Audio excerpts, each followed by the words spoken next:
All right, let's be honest for a second. You're a genius, at least in your own head, right?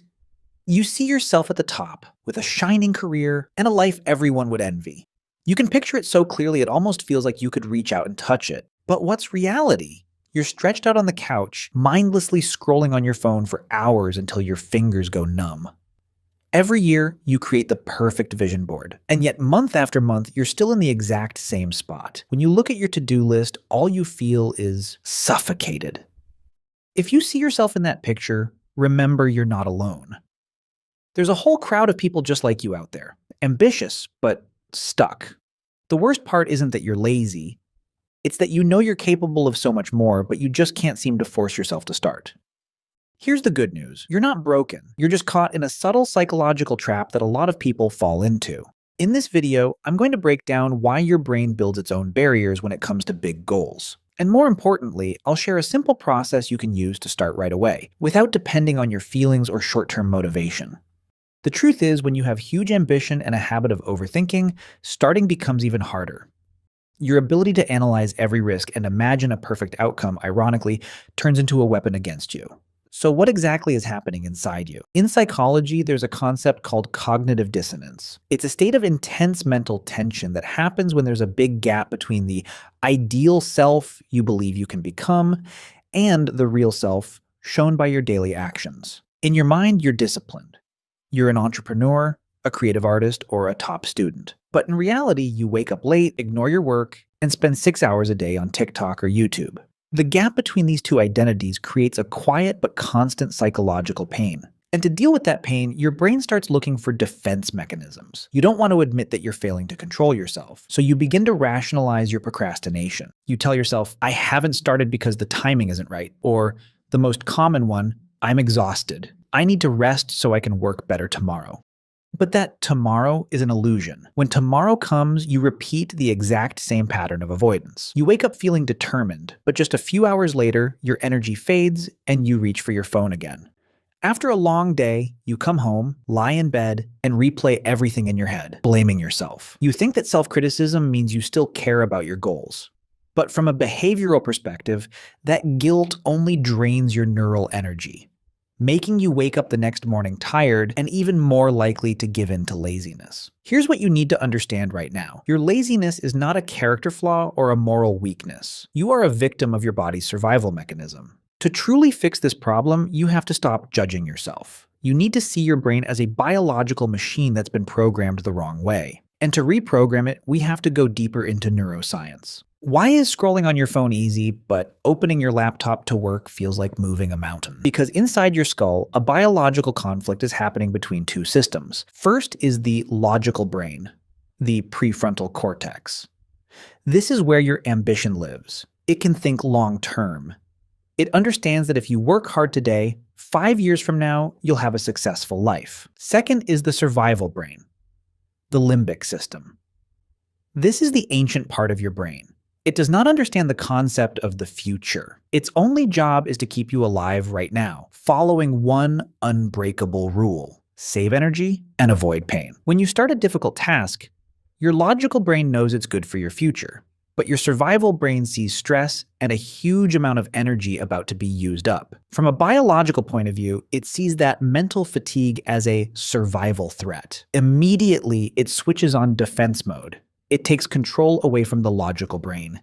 It creates feelings of anxiety, restlessness, or even sleepiness to force you to stop. It pushes you to find an easy, safe, low-energy escape. That's when your hand reaches for your phone. Tech engineers understand this biological weakness very well. They design social media to send dopamine straight into your brain when you scroll. And don't get it wrong. Dopamine is not the happy chemical. In science, dopamine is the behavior reinforcement chemical. When you avoid your work and scroll on your phone, the stress disappears and dopamine floods your brain. Your brain quickly records a lesson. Oh, avoiding work and staring at this screen keeps me safe. Let's do this again next time. You repeat this every day, and without realizing it, you build a very strong neural pathway. Your laziness is not your personality. It's just your survival defense system working overtime. This system protects you from short-term discomfort, but it completely damages your long-term future. Once you understand the biological roots of procrastination, you also need to recognize the excuses your brain creates to justify not taking action. The more you analyze,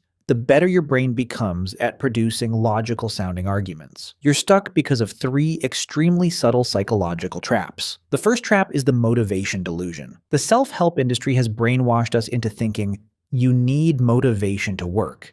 You lie on the couch waiting for that fiery burst of energy, believing you just haven't found enough motivation to start. The truth is, motivation is just a temporary emotional state. It depends on your sleep quality, your blood sugar, your stress hormones. Betting your future on a shaky biological feeling is a guaranteed losing strategy. People who achieve big results don't have more motivation than you. They just understand one law. Action comes first, motivation follows. You've flipped the equation. Science shows that when you force yourself to work for just the first 10 minutes, your brain releases dopamine from completing a small step. That internal dopamine is what creates the drive to keep going for the next few hours. Motivation shows up after you start. If you sit around waiting for it, you'll wait forever. The second trap is the perfectionism shield. You don't start because your first project has to be amazing. You wait until you have enough money, enough time, enough equipment for the perfect beginning. Face the raw truth. Perfectionism is not high standards. It's an ego defense mechanism. It's fear of failure wrapped in fancy paper. Why does your brain fear imperfection?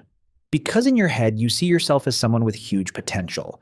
If you never actually try, you get to keep that illusion. But if you really do the work and your first result is terrible, which is completely normal at the beginning, you'll have to face a painful shock. Your real skill level isn't that great yet. Procrastination protects you from that ego collapse. It feels safer to be a lazy person with unlimited potential in your imagination than a clumsy beginner in real life. But remember this, a messy product can be edited, a blank page cannot. The third trap is the passive consumption trap. Because you want your goals so badly, you obsess over finding the right method. And that's exactly what paralyzes you. Right now, you're reading productivity books, listening to expert podcasts, watching videos about work habits. Your brain releases dopamine and gives you a fake sense of progress. I'm working. I'm improving. Completely wrong. This is the most sophisticated form of procrastination. Your brain tricks you into equating collecting information with taking real action. Passive self-help content is even more dangerous than playing video games. When you play games, you know you're wasting time. But when you watch educational videos and don't apply them, you feel productive. You don't lack information. If success were just about knowing things, everyone with internet access would already reach their goals. You already know exactly what you need to do. More research and more planning are just excuses to delay facing the discomfort of real work. Psychological insight only has value when it turns into concrete action. You now understand why you're stuck.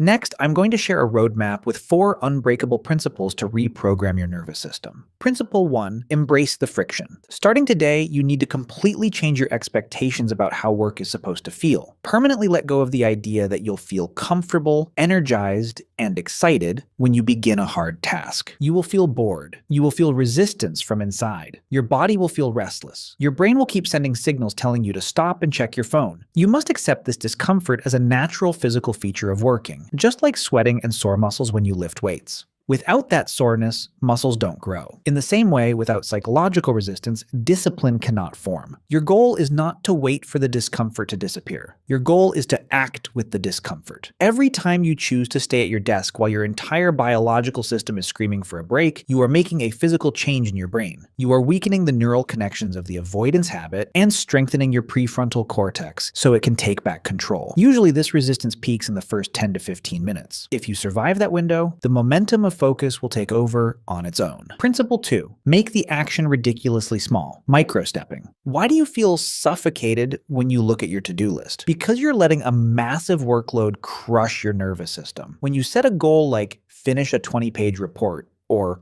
work intensely for 4 hours, your limbic system instantly sees the energy cost as too high and triggers paralysis. The solution is to apply the psychological principle of reducing behavioral friction. You must lower the activation energy of the task to a ridiculous level, so small that your brain can't find a reason to refuse. If you want to go to the gym, don't set a goal of working out for 60 minutes. Your only goal is to put on your workout clothes and your shoes. That's it. If you want to work, don't aim to finish the project. Your goal is to sit at the desk, open your laptop, and write exactly one sentence. If you want to clean your house, your goal is to throw away exactly one empty bottle. Sounds pointless? It's not. The biology behind it is powerful. By making the request extremely small, you don't activate your brain's alarm system, you slip past the limbic system's defense wall, and based on the principle of inertia, an object at rest tends to stay at rest, but an object in motion tends to stay in motion. The hardest part of the entire process is moving from 0 to 1. Once you open your laptop and type one sentence,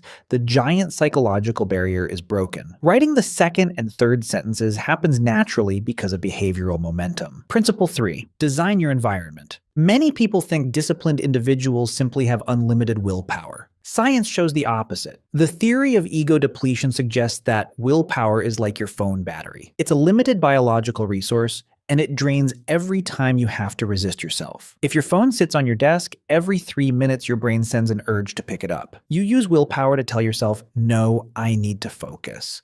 Every time you say no, your willpower drops a little. By 3 p.m., your willpower is empty, and you give in. Don't rely on willpower. Use design.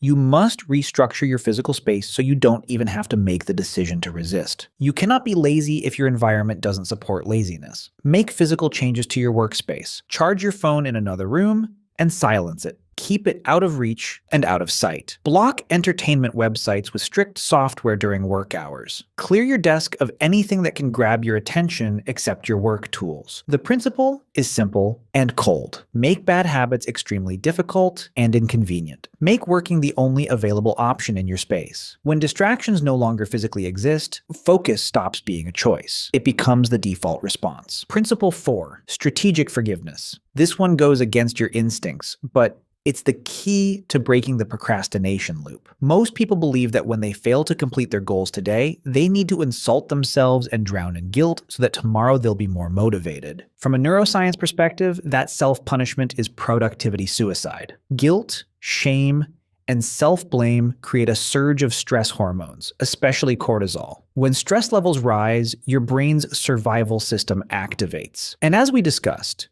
what's the brain's default reaction to stress? It looks for short-term relief and cheap dopamine. That means when you punish yourself at night, you directly increase the chance that you'll scroll on your phone the next morning to feel better. You are refueling your own procrastination cycle. Self-compassion here does not mean making excuses or being soft. It's a physiological tool to shut down the cortisol response. Did you waste the entire day today? That's an objective fact. Treat it like a process error. Don't label yourself a failure or useless. Labels don't solve work problems. Evaluate what happened, admit that today's system broke down, release the emotional weight, and reset the system for tomorrow. Professionals never let one bad day turn into a week-long psychological crisis. You've spent a huge amount of your life just imagining a bright future and making plans that never get executed. Through this video, you've clearly seen how your brain actually works. You now understand the principles of dopamine, energy conservation, and cognitive traps. You've been given a 4-step process based on behavioral science to fix it.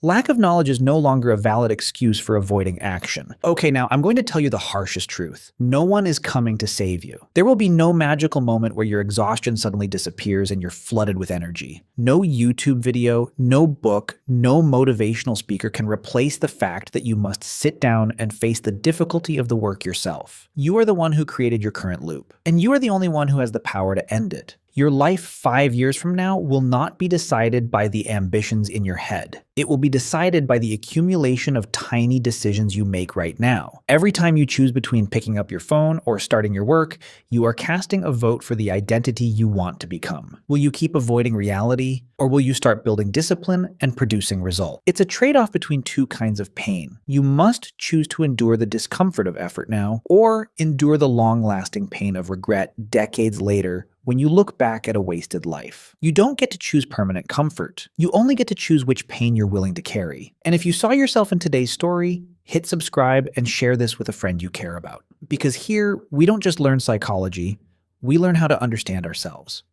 There's still a lot you don't know. Click here to keep getting smarter. I'm APEC. Don't forget to subscribe so you don't miss any videos.